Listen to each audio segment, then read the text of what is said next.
الحمد لله رب العالمين أشهد أن لا إله إلا الله وحده لا شريك له وأشهد أن سيدنا ومولانا محمدا عبده ورسوله أما بعد باب النهي عن صمت يوم إلى الليل عن علي رضي الله تعالى عنه قال حفظت عن رسول الله صلى الله عليه وسلم لا يتم بعد احتلام ولا صمات يوم إلى الليل رواه ابو داود بإسناد حسن۔ آج کی روایت میں یہ بات آ رہی ہے کہ جس طرح پہلے زمانے میں خاموش رہنا، ہر طرح سے اپنی زبان کو بند رکھنا ایک عبادت تھی، گزشتہ قوموں میں سے بعض قوموں میں خاموش رہنا بھی عبادت تھا، روزہ خاموش اور زبان کا بھی ہوا کرتا تھا۔ اسلام نے آ کر اس کو منع کر دیا اور حکم دیا کہ خاموش رہنے کے بجائے اللہ کا ذکر اور بھلائی کی بات کرو۔ جیسے آج بھی کچھ لوگ مسجد میں آتے ہیں اعتکاف کی نیت سے تو بولتے نہیں ہیں۔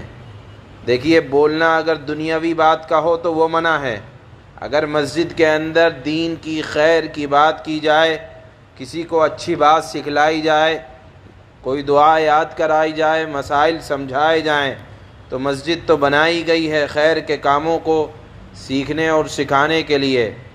لہذا اگر کوئی یہ سمجھے کہ میں مسجد میں آیا ہوں زبان نہیں کھولوں گا، تو اس کا سمجھنا اور سوچنا یہ غلط فہمی کی بنیاد پر ہے۔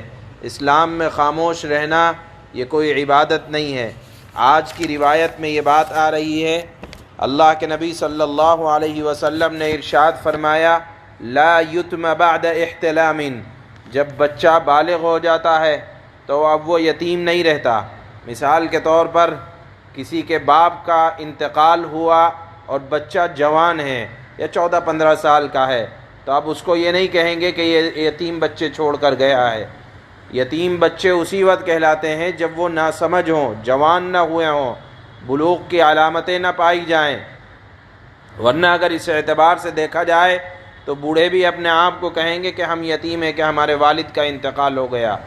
اسی طرح اگر یتیم بچے بالغ ہو جائیں تو اب وہ ان کے اوپر یتیمی کا ٹیگ نہیں لگے گا، یا یہ نہیں کہا جائے گا کہ یہ بچے ابھی تک بھی یتیم ہیں۔ یتیمی کا تعلق جوان ہونے سے پہلے تک ہے۔ یہ اللہ کے نبی صلی اللہ علیہ وسلم نے اس روایت کے پہلے جملے میں ارشاد فرمایا، اور دوسرا جملہ آپ فرماتے ہیں کہ رات اور دن کے کسی حصے میں خاموش رہنے کو عبادت سمجھنا، اسلام کے اندر اس کی کوئی حیثیت نہیں ہے۔ یہ بات آج کی روایت میں بیان کی جا رہی ہے۔ دن سے رات تک خاموش رہنے کی ممانعت کا بیان، یعنی اس کا وجود نہیں ہے اسلام میں خاموش رہنے کا۔